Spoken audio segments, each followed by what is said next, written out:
미국 대선이 민주당 조 바이든 후보의 승리로 마무리되면서 이제 관심의 축은 우리 경제에 미칠 영향으로 옮겨지고 있습니다. 관련해서 취재기자와 함께 추가로 이야기 더 나눠 보겠습니다. 임종윤 기자 나와 있습니다. 임 기자, 네.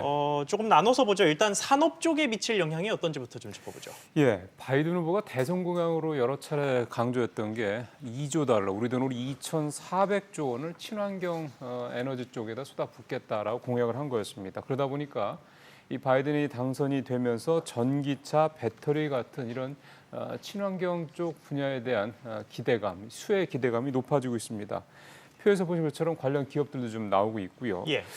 근데 우리 주력인 반도체는 좀 엇갈리는 전망이 나오고 있긴 합니다. 근데 뭐 단기적으로는 좀 부정적이다, 중장기적으로는 괜찮다 이런 여러 가지 내용이 나오긴 합니다만은 삼성과 SK하이닉스가 적어도 D램과 낸드 플래시 쪽에서는 독보적인 경쟁력을 갖고 있다는 점에서 별 영향은 없을 것이다라는 게 대체적인 그런 전망이고요. 반면에 친환경 분야와 대척점에 있는 전통 에너지, 예를 들어 정유, 석유화학 이쪽이 되겠죠. 이쪽하고 철강 산업은 바이든의 당선으로 좀 고전이 예상이 되고 있습니다. 특히 트럼프 정부에서 시행해온 반덤핑 관세와 같은 이런 철강 분야에 대한 각종 규제는 바이든 정부에서도 별 차이가 없을 것이다라는 전망이 좀 많이 나오고 있기 때문입니다. 또 하나 관심사가 ICT 분야인데요. ICT 분야는 바이든 정부에서도 5G라든가 이 인공지능과 같은 4차 산업혁명 기술에 대한 투자는 더 커지면 커졌지 줄어들 것 같지는 않은데 문제는 이 수혜가 우리 기업들보다는 미국 기업들한테 좀 더 집중될 가능성이 높다는 점에서 우리 ICT 기업들한테는 위기 쪽에 조금 더 무게를 둬야 될 것 같습니다. 네, 금융시장 쪽은 어떻게 전망이 되고 있나요? 예, 역시 또 바이든이 내렸던 대선 공약과 좀 연관을 지어서 좀 말씀을 드려야 될 것 같은데요. 바이든의 공약 중에 또 하나가 재정 적자를 감수하더라도 대규모 재정 투입을 해서 인프라 투자를 확대하겠다 이런 내용을 좀 얘기를 했었습니다. 그래서 경기를 부양하겠다는 건데 대규모로 재정을 투입한다면 결국 미국의 재정 적자를 더 키울 수밖에 없습니다. 미국의 재정 적자가 커지면 예년에 봐서 충분히 우리가 알 수 있듯이 달러와 약세를 불러올 가능성이 크거든요. 그러면 이제 아무래도 미국 내 자금이 다른 나라로 빠져서 갈 가능성이 높다는 점에서 미국에서 빠져나온 그런 자금들이 우리나라 시장에 들어올 가능성이 높다라고 점쳐지고 있습니다. 그렇게 되면 당연히 우리 주식시장에는 좀 도움이 될 것 같고요. 또 하나 측면, 외환시장 측면에서 봤을 때 이게 달러가 약세로 가게 되면 당연히 우리 원하는 강세로 갈 수밖에 없습니다. 이런 점이 우리나라 외환시장 또 주식시장에 영향을 미칠 것 같은데요. 공교롭게도 지난 8개월 동안 팔게만 하던 외국인이 이달 들어서 2조 원 좀 넘게 좀 사고 있고요.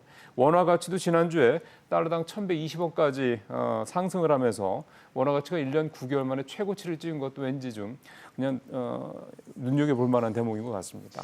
알겠습니다. 자, 그러면 산업 쪽을 네. 좀 봤으니 우리 정부 쪽 이야기도 좀 해봐야겠죠. 바이든 당선인이 이제 승리 연설을 통해서 밝힌 게 존경받는 미국을 만들겠다였습니다. 예전으로 돌아가겠다 이런 거죠. 그 글로벌 역학 관계에서의 미국의 위치를 좀 높이겠다 이런 그렇죠. 식으로 보이는데 네. 그럼 우리 정부의 정책에는 어떤 변화가 예상이 됩니까? 그러니까 아무래도 경제와 관련해서는 대표적인 통상 정책을 먼저 말씀을 드려야 될 것 같습니다. 지금 앵커도 말씀하셨던 것처럼 그 전에는 소위 말해서 이제 다자주의 여러 나라들이 함께 이렇게 협상하는 그런 형태의 어떤 통상 정책들이 주였다면 트럼프 때 이거를 이제 틀었죠. 양자주의, 그러니까 두 나라 간에 이제 1대1 그런 어떤 그 통상 정책으로 틀었다가 이게 다시 이제 바이든 정부에 가서는 직전에 오바마 정부 때처럼 이제 다시 다자주의로 돌아갈 가능성이 커졌습니다. 일부에서는 TPP 즉 환태평양 경제 공동체에 다시 미국이 가입할 것이다. 그러니 우리도 가입해야 되지 않겠냐 이런 얘기도 좀 나오고 있고요.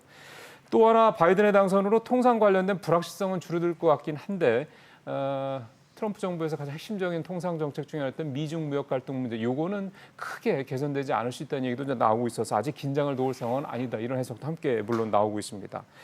또 대한 상의 쪽에서 나온 얘기를 보면은 대북 정책을 주목할 필요 있다라는 지적을 좀 눈여겨서 좀 봐야 될 것 같은데요. 트럼프 대통령의 대북 정책이 탑다운, 즉 어떻게 보면 정상들 간의 그런 어떤 중심의 그런 정책이었다면은 바이든 정부에서는 다시 예전 오바마 때처럼 실무자들 중심의 이른바 바텀업 방식으로 돌아갈 가능성이 크다라고 얘기가 나오고 있습니다. 이렇게 되면은 협상이 아무래도 좀 장기화될 가능성이 높고요. 그럼 다시 한반도의 긴장감이 높아질 수 있다. 이 점은 우리 정부가 상당히 좀 면밀하게 대응을 해야 될 것이다. 이런 좀 전망들도 나오고 있습니다. 네, 임 기자 잘 들었습니다.